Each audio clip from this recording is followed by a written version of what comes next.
প্রথম যুগ মুসলমানদের সংখ্যা এখনো 40 হয় নাই।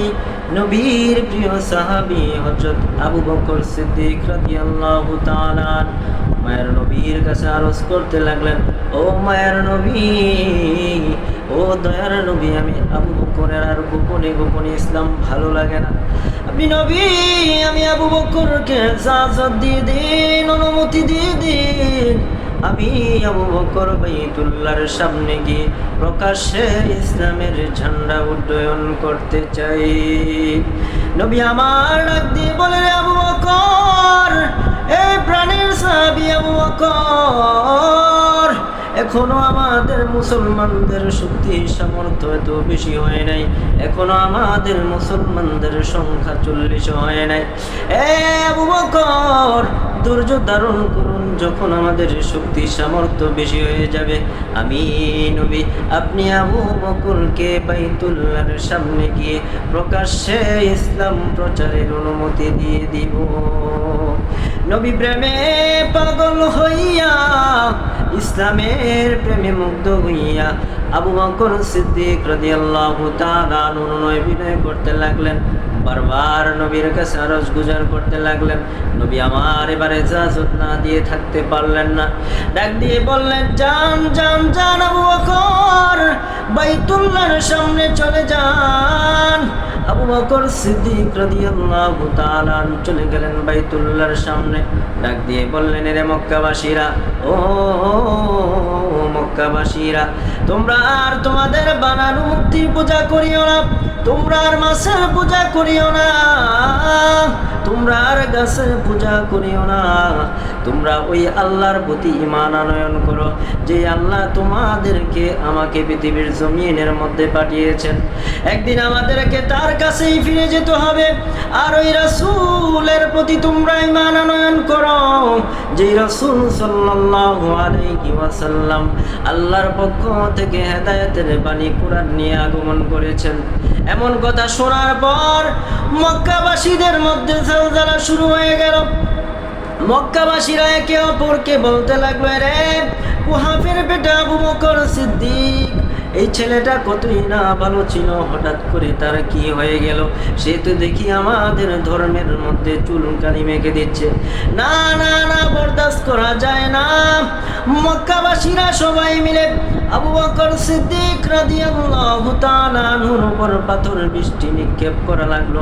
পাথরের আঘাতে আঘাতে আবু বকর সিদ্দিক রাদিয়াল্লাহু তাআলা আনহু মাটির মধ্যে লুটাইয়া পড়লেন। এভাবে মার খাইতে খাইতে মক্কাবাসীরা একটা সময় ভাবতে লাগলো, আবু বকর সিদ্দিক রাদিয়াল্লাহু তাআলা আনহু হয়তো মারা গিয়েছে। মক্কাবাসীরা যার যার মতো করে চলে গেল। ওদিকে আবু বকর সিদ্দিক রাদিয়াল্লাহু তাআলা আনহুর গোত্রের লোকেরা দৌড়ে আসলো আর একে অপরকে বলতে লাগলো, আমাদের গোত্রের ভিতরে সবচেয়ে ভালো ছেলে আবু বকর। আজকে যারা আমাদের আবু বকরের এই অবস্থা করেছে, আমরা কুশ্চিনকালেও তাদেরকে ছাড় দিব না। আবু বকর সিদ্দিক রাদিয়াল্লাহু তাআলা আনহুর একটু পরে জ্ঞান ফিরে আসলো। আবু বকর সিদ্দিক রাদিয়াল্লাহু তাআলা আনহু কোনো কথা বলে না, শুধু একটা কথাই বলতে থাকে, আমার নবী কই, আমার নবী কই। আবু বকর সিদ্দিক রাদিয়াল্লাহু তাআলা আনহুর গোত্রের লোকেরা ডাক দিয়ে বলে, রে আবু বকর, অনেক অত্যাচার তুমি সহ্য করেছো, নাও নাও নাও একটু পানি পান করো। আবু বকর সিদ্দিক রাদিয়াল্লাহু তাআলা আনহু ডাক দিয়ে বলে, না না না, যতক্ষণ পর্যন্ত আমি আমার মায়ের নবী দয়ার নবীর চেহারা খানি দেখতে পাবো না, ততক্ষণ পর্যন্ত আমি আবু বকর কিছুই পান করব না। আবু বকর সিদ্দিক রাদিয়াল্লাহু তাআলা আনহুর গোত্রের লোকেরাও তো কাফের, তারাও আবু বকর সিদ্দিক রাদিয়াল্লাহু তাআলা আনহুর উপর রাগান্বিত হইয়া চলে গেলেন। রয়ে গেল আবু বকর সিদ্দিক রাদিয়াল্লাহু তাআলা আনহুর মা উম্মে জামিল। উম্মে জামিল ডাক দিয়ে বলে, বাবা আবু বকর, অনেক অত্যাচার হয়েছে তোমার উপর, নাও নাও বাবা একটু পানি পান করো। আবু বকর সিদ্দিক রাদিয়াল্লাহু তাআলা আনহু নয় বিনয় করে বলতে লাগলেন, মা আমাকে আমার নবীর কাছে নিয়ে যান।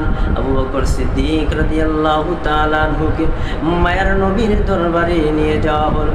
নবী আমার আবু বকর সিদ্দিক রাদিয়াল্লাহু তাআলা আনহুকে জড়ায়া ধরে বলতে লাগলে, রে আবু বকর, ও প্রাণের সাহাবী আবু বকর, আমি মদিনাওয়ালা নবী, কামলিওয়ালা নবী, তুমি আবু বকরকে রেখে জান্নাতে যাব না। দুজনে কান্নাকাটি করতে লাগলেন। হঠাৎ করে আবু বকর সিদ্দিক রাদিয়াল্লাহু তাআলা আনহু বলতে লাগলেন, মায়ের নবী, দয়ার নবী, আপনি একটু আল্লাহর কাছে দোয়া করুন না, আল্লাহ পাক যেন আমার মা উম্মে জামিলকে ইসলামের জন্য কবুল করে নেয়। আবু বকর সিদ্দিক রাদিয়াল্লাহু তাআলা এই কথা বলতে দেরি হয়, পিছন থেকে আবু বকর সিদ্দিক রাদিয়াল্লাহু তাআলা আনহুর মা উম্মে জামিল ডাক দিয়ে বলেন, বাবা আবু বকর, ও আবু বকর, তুমি তোমার নবীকে বলো না আমি উম্মে জামিলকে যেন কালিমা পড়াইয়া মুসলমান বানায়া দেয়। নবীর প্রিয় সাহাবী হযরত আবু বকর সিদ্দিক এরে ভালোবেসে শুইল পাশে, ভালোবেসে শুইল পাশে, যাইয়া দেখো মদিনা, মদিনা, মদিনা, আশিক মুমিনের ঠিকানা, বলো না মদিনা, মদিনা, আশিক মুমিনের ঠিকানা।